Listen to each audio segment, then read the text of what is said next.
Muramutse tumaze iminsi twumva aba diaspora baja mu Burundi gukora ama projet hanyuma bikavamwo bikabaviramwo induru.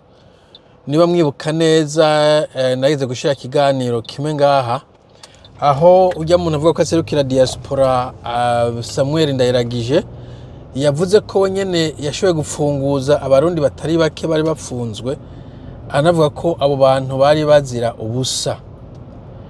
Hanyuma muri ico ganiro nyene harimo umuntu yari muri Belgique, uwundi yari muri Canada canke Etats-Unis sinibuka, nundi yari muri Australia. Bose bagiye bavuga ukuntu i Burundi bibwe canke bajanye ama projet akabapfiraho kubera abantu bakorana batabikora neza canke bagombye kubazuruma. Hanyuma nanje hari ama anecdote numva abantu bambwira jewe natanguje iki, hanyuma barakinyiba sishaka no kubivuga kubera ndacyariko ndaburana canke kubera ndacyafise umugambi wo kuzoja hariya canke ntibabitwaye vyose, harimo vyasigaye musi nkako vyose bigenda, agaca aceceka. Urumva hari amakuru tutamenya, benshi baranumye kubera banka ko bakomereka canke amafamiye yabakomereka kandi barazurumwe. Ndibuka n'uwundi hano kandi yigeze ku hafi ya hano yagiye mu Burundi, numva ngo yapfunzwe amatwa nsumira, naho nyene bishobora kuba vyavuye ku bintu yariko arakora. Nageze kuri video ndayikuye kuri King Umurundi umengo, aho umuntu yitwa Alexis Nimbona nawe nyene yagiye mu Burundi avuye muri Sweden bacaramufunga bava ko yaragiye kuraba ama projet imigambi afiseyo. Vyumvikana yuko bishoboka ko ari umuntu yamudodobereje kumbure uwo wasanga ama projet kugira ngo amwegukire. Dushaka kuvuga ko harimo ama risk menshi gukora projet i Burundi. Akamuna n'urya Dr Muganga Sahabu Christophe, urya urumva nawe ko yize hanze aba umu specialiste, nyuma kumbure yumvikana abazungu atereka tuje gutanguza ibitaro mu Burundi, nta bitaro moderne bihari, arazara bitanguza bavyugurura. Perezida wanyu niho yarari, perezida wa kera Nkurunziza niho yarari, n'abashikiranganje batari bake n'abandi bantu bakomakomeye bavuga ati uyu n'umurundi w'akarorero. Mubona ko adaze imyaka 10 gusa ubu ari mu gasho ariko arahohoterwa ku mugambi yarajetinze kuwukora mu Burundi. Mbo jere vyose ndabiterateranje nkavuga nti umuntu mbere kuja gukora umugambi mu Burundi kwanza ukiyumvira neza. Ndamaze kumva n'ayandi menshi kabisa avuga ati bo ujanye ikintu mu Burundi bagomba kukurya, bagomba kuyakurirako canke bakaguforosa ngo dushizemo imitahe. Ndetse n'ivyo system gushira umutahe mu kintu utazi, ayo mafaranga abana yakuye he? Mugomba ko bashaka kwiyempoza, kandi bamaze kwiyempoza nta kibuza amaze gusanga umutahe ko ashobora no kuca kunyanganya kubera cette fois-ci nawe aba mu shareholder canke stakeholder, c'est pas inuzeye ingene binje canke partenaires ukuntu binjira iyo bahaye ngo bagishemo umutahe. Mumva n'abantu babajenero batwaza inguvu, ntabwo ari abantu bamumvikanye ngo ushiramo umutahe cyangwa ukeneye. Keshi ujanye projet hariya nta mutahe ukeneye, wa wavyihweje neza ukavuga uti bon je nafise amahera gutangura nzotanguza uyu mutahe nyene hanyuma ndabiyotera bije. Mwaje guforsa ngo bajemo ku nguvu canke bakakwiba canke undi muntu akakwiba. Kandi banashaka saba ari ku butegetsi gusa, n'abandi bantu abarundi nabo babaye ibintu bakunze kurya ku buryo n'uwo muvukana harabonzi kwanza bazumwe n'amafamiye yabo cyane abo bavukana ibintu nk'ivyo, umva n'abashobora kukuzuruma. Sinumvije neza ujya muntu itongo rinini ariko aragwanira riri kuri King Umurundi YouTube sindayumviriza. Mwana nyine mu n'iyindi kayo mu diaspora ajana mutahe hariya, hanyuma abandi bantu bashagomba kuwikatira. Jebyo byose byatumye mvuga ko nta mutahe nzojana mu Burundi, muzomba barire. Ariko nimbe nuko numva ivyo bintu jewe nayimaze kumva abantu n'imiburi babiri, umwe muri Canada yahaye umutahe muri umurawe acara umuzuruma, hanyuma yamuvugisha agaca avuga ngo wowe nguri ngona nguri kuza kurisha murume ngo $2 ngo 2,000 ngo turondera hiki. Famille yose igacimuja ko atuwe niwe muntu mubi uri kwishuza amafaranga atagira uko angana. Hanyuma undi nawe numvise muri Europe nyene aja muri Afrika mu Burundi surtout atanguza ibintu vy'amataxi, ariko n'ivyo amataxi dareza nese pa 2010 vyari bikaze.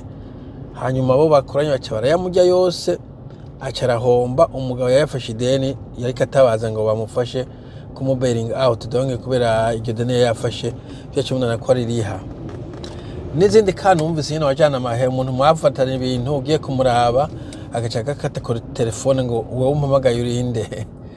Donc ivyo nawe meje bituma ntashaka gushiramo umutahe mu Burundi kubera je nanka ibintu vya gwaserera. Ikindi no kuntu iyo ibintu utari kubikwikiranira hafi ushobora gupfa kaje nobona uko nta mpamvu yo kubikwikiranira hafi. Je ndibuka ko kandi ndi Burundi hariho umuvuwaze yari kuyubaka inzu, hanyuma iyo nzu buri munsi nkabona hari abazamu babiri. Umunsi umwe nagenda kuri chantier ari hari ndamubaza none abazamu babiri ngaha bahakora iki? Urumva inzu igeze hagati n'amatafari gusa ageze hagati. Acambwira ati aha atabazamu bahari baraza abantu bakabomora kuramo amabeto bakayatwara. Kamana ikigongwe. Urumva kugumana umuzamu igihe cyose uko wubaka 24/7. Hanyuma inzu baje kuyubaka kugura amabati, mbona avuga ngo we yaje ku kazi, mugabo akaba yarafise umuneve. Muna kugumu umuneve ngo genda ugura imisumare uco wirukanga muhuriye kuri chantier bubake ari huri bashaka amabati ari huri. Ndaza kwekesha ko amabati nyamuhunga akirirwaho umunsi wose. Ndagenda wewe ko wiruka ngaha wa musore we nta bintu ufise ukora. Avuga ati no aha ta muntu hari bafata bakaduguza amabati abiri bakayatiramo umusumari bayagerekeranije bavuga ati turahejeje. Uwo kabona ko bashize bateye amatafari amabati kugeza aha, hanyuma ku mugora akaca bagenda bakuramo imisumare y'amabati ya extra bakayatahana. Aturumva bisa ko ubuhari ukaraba ko baduganye ibatirimo alafu. Bodonya avuga ni societe nk'iyo bayita ngo ni low trust society, donc abantu batizerana. Usanga abantu ntibizera abandi, system ntizera abantu ntibizera system. Ico gihe wamenyereye high trust society, abantu bizerana, ama service yose yizerana, ama system yose yizerana, usanga ugize frustration kukumva nk'ivyo wowe ntubizi ukabasika nko ku mabati kumburagiza amakarikire wazo ugasanga bayariye usanga mushwana ibintu nk'ivyo. Rero nyavuga jewe nta mpamvu mfise kwiga ndiko ndicara babysitting abantu kaje undi amafaranga no shavura. Kuri iyo mpamvu reka mbe ndiyigurwa kure nkore ivyo mpambije. Donc nico mvuga ibintu vyo guhabukira ama projet ugasiga ushobora gufungwa famille gasigara ku kangaratete. Je umva ko no bikora.